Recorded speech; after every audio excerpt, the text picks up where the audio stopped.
It began before sunrise, when Manila's sky was still washed in faint blue and jeepneys rattled lazily through half-awake streets. Newsrooms from the outside always looked calm, like truth lived in folders and facts stayed obediently on paper. But inside ABS Global News headquarters, chaos breathed like a living animal. Phones rang like sirens, printers coughed out headlines like bullets, editors barked commands sharp enough to cut through walls, and in the middle of that storm stood Mara Alonzo, 26 years old, Filipina, holding a worn backpack and a second-hand laptop with a cracked hinge that never fully closed. She had no sponsors, no powerful family name, no foreign accent that made people listen faster. All she carried was a hunger to prove that a journalist from the Philippines could stand in the global arena and shake the world. She wasn't fearless by birth. She became fearless because she wasn't allowed to be weak. Her first shift smelled like instant coffee, old cables, and nerves. No one looked her in the eye. No one said her name right. She was placed near the junior research desk, where mistakes were remembered longer than achievements. She spent hours reading files others ignored, studying how stories were chosen, watching how power flowed through whispers more than through facts. For months she was invisible, until the day the world broke open. A commercial flight from Singapore to New York vanished over the Pacific. 204 passengers.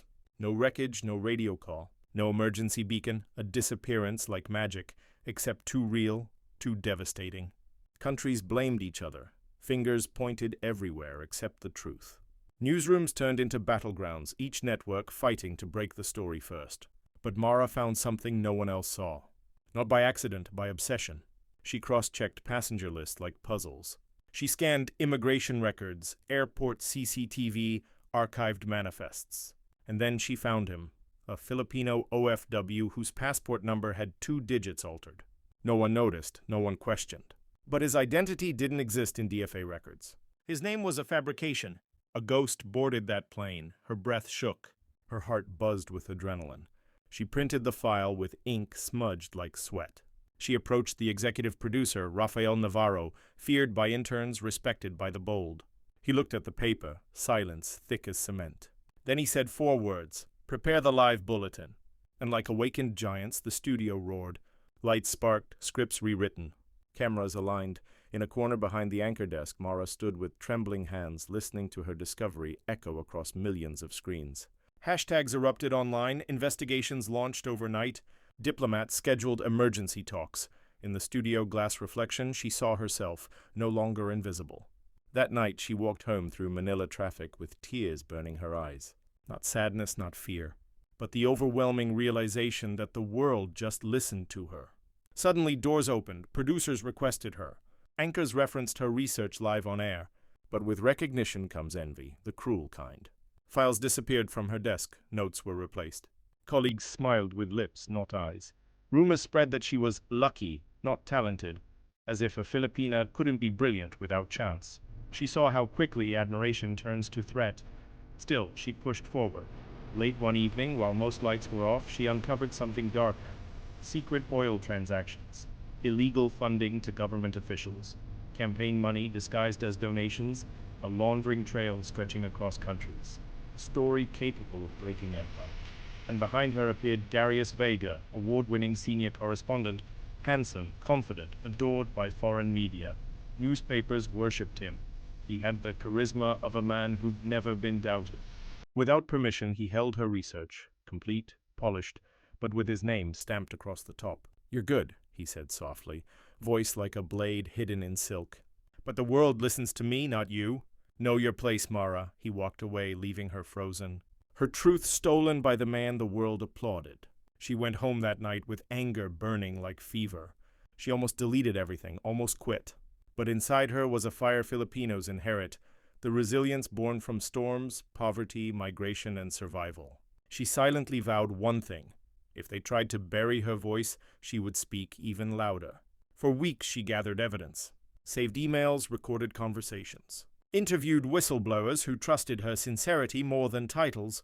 The corruption she uncovered reached presidents, billionaires, foreign corporations, even media executives. She realized she wasn't in a newsroom, she was in a battlefield with cameras. And she was already at war. One evening, she requested to anchor the broadcast herself. Navarro hesitated. A Filipino researcher had never anchored primetime. But he saw her conviction, and he knew history only favors the brave. A voice counted down in her headset. 5, 4, 3, 2, 1, live. Mara exposed everything. She named officials, showed documents, displayed offshore accounts, signed contracts, secret emails. She didn't stutter, she didn't break. For the first time, the world wasn't just watching. It was stunned. Millions streamed the broadcast, foreign senators demanded hearings. Oil markets shook, governments threatened to sue, and Filipino citizens, from tricycles to high-rise towers, felt pride surge like electricity. Finally, a Filipina didn't just join the global stage. She took the microphone and owned it. But power breeds enemies. Within 48 hours, falsified scandals surfaced. Screenshots forged, articles claiming she faked evidence, anonymous sources accusing her of manipulation. The same public that loved her began to doubt her. The network suspended her. Colleagues turned away. Foreign critics called her ambitious, emotional, unreliable, stereotypes she fought her whole life. Her mother cried silently at the kitchen table. Her father told her to come home, but she refused to disappear. Instead, she built her own newsroom. Independent journalists, fact-checkers, whistleblowers, programmers, OFWs, willing to send proof. No sponsors, no boardrooms, just truth. 1 year later, she released a documentary online. Raw, unfiltered, unstoppable. It hit 73 million views in 12 days. Streets filled with protests demanding justice. Government officials resigned. Darius Vega vanished from media. The old network begged her to return. She rejected them. She created her own global media platform, powered not by politics or ratings, but by integrity. Schools taught her story. Filipinos around the world saw themselves in her fearlessness. She didn't just report the truth. She shook the world until it listened. History will remember Mara Alonzo, the Filipina they underestimated, the voice they tried to mute, the storm they couldn't contain. Because greatness is not Western.